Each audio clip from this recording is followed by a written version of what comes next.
கர்த்தருடைய பரிசுத்தமான நாம மகிமைப்படுவதாக. ஆசீர்வாதமான ஒரு நல்ல காலவெளியிலையும் பாளையங்கோட்டை இந்திய தேவ சபையிலிருந்து வழங்கும் காலை மன்னாவுக்கு உங்களை அன்புடன் வரவேற்றுக் கொள்கிறேன். இந்த நாளை கர்த்தர் உங்களுக்கு ஆசீர்வதிக்கும்படியாக ஜெபிக்கிறேன். பரிசுத்த பிதாவே, இந்த காலவேளைக்காக நன்றி. ஒரு புதிய நாளை காணச் செய்கிற தேவாதி தேவனுக்கு நன்றி பலிகளை செலுத்துகிறேன்.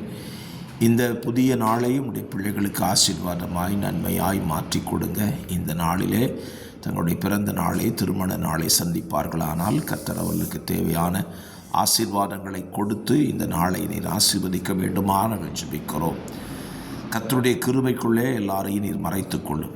இயேசுவின் நாமத்தில் பிதாவே, ஆமென், ஆமென். கர்த்தர் நல்லவர். இந்த நாளுக்கான தியான பகுதி உபாகமம் 26ஆம் அதிகாரம் 19 வசனங்களை உள்ளடக்கின இந்த வேத பகுதி. ஸ்தோத்திரம். இந்த பகுதியில் இஸ்ரவேல் ஜனங்கள் செய்ய வேண்டிய ஒரு பிரதானமான காரியத்தை கர்த்தர் இந்த அதிகாரத்திலே பேசுகிறார்.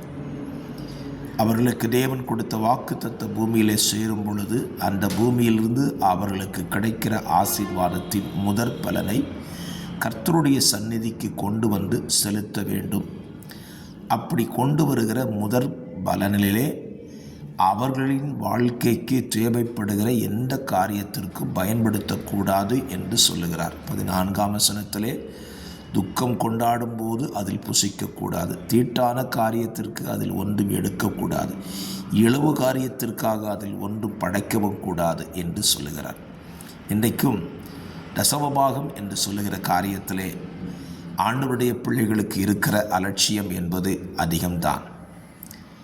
தசமபாகத்தை கர்த்தருடைய சந்நிதியில் கொண்டு வந்து சேர்க்க வேண்டும். ஆனால் அநேகர் என்ன செய்கிறார்கள்? அந்த தசமபாகத்தை எடுத்து இந்த அதிகாரத்தில் 14ஆம் வசனத்தில் சொல்லப்படுவது போல அவர்களுக்கு தோன்றுகிறபடியெல்லாம் அதை செலவிடுகிறார்கள். இது கர்த்தருக்கு பிரியமானதல்ல. தசமபாகம் என்பது கர்த்தருடைய சந்நிதியில் கொண்டு வந்து படைக்க வேண்டியது. மாறாக தங்களுடைய விருப்பத்துக்கு தகுந்தாற்போல் அவைகளை எடுத்து செலவிடும் பொழுது அது தேவனால் அங்கீகரிக்கப்படுவதில்லை. தசமபாகம் என்கிற விஷயத்திலே தேவ சந்நிதியில் இதை கொண்டு வரும் பொழுது அது எப்படி செலவிடப்படுகிறது என்பது அந்த சந்நிதியில் இருக்கிற ஆசாரியனுடைய கையிலே கர்த்தர் கொடுக்கிறார். திக்கற்றவர்களுக்கு, விதவைகளுக்கு ஸ்தோத்திரம் அதை கொடுத்து தேவநாமத்தை மகிமைப்படுத்துகிறார்கள். இந்த வார்த்தைகளை அந்த ஜனம் கடைபிடிக்கும் போது கர்த்தர் அவர்களுக்கு கொடுக்கிற ஒரு ஆசீர்வாதத்தை பாருங்கள். 19ஆவது வசனம். இப்படி தேவன் கொடுத்த அந்த வாக்குத்தத்தத்தை அல்லது அந்த கட்டளையை நீங்கள் கைக்கொண்டால் ஆண்டவர் சொல்லுகிறார், நான் உண்டு பண்ணின எல்லா ஜாதிகளை பார்க்கிலும் புகழ்ச்சியிலும் கீர்த்தியிலும் மகிமையிலும் உன்னை சிறந்திருக்கும்படி செய்வேன் என்றும், நான் சொன்னபடியே உன் தேவனாகிய கர்த்தரான எனக்கு பரிசுத்த ஜனமாய் இருப்பார் என்றும் அவர் இன்று உனக்கு சொல்லுகிறார் என்று சொன்னான்.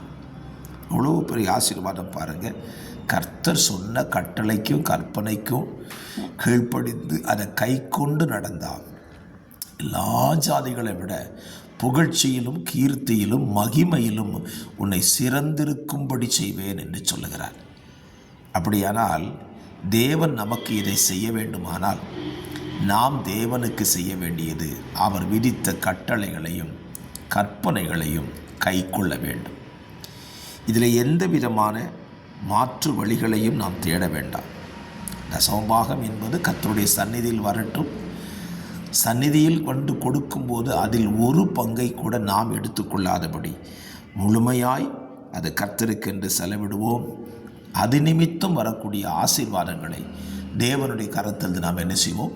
பெற்றுக்கொள்வோம். நிச்சயமாகவே கர்த்தர் அந்த ஆசீர்வாதங்களை உங்களுக்கு தரும்படியாக ஜெபிக்கிறேன். பரிசுத்த பிதாவே, இந்த நல்ல காலவெளியிலையும் இந்த வார்த்தையை வாசிக்கிற தியானிக்கிற நம்முடைய பிள்ளைகளுடைய வாழ்க்கையில் இந்த ஆசீர்வாதம் உண்டாகும்படி ஜெபிக்கிறேன். அவர்கள் வாழ்விலே புகழ்ச்சியும் கீர்த்தியிலையும் மகிமையிலும் சிறந்திருக்கும்படி செய்யுங்கப்பா.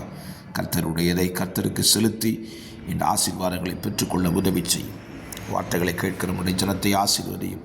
இயேசுவின் நாமத்தில் ஜெபிக்கிறேன் நல்ல பிதாவே, ஆமென்.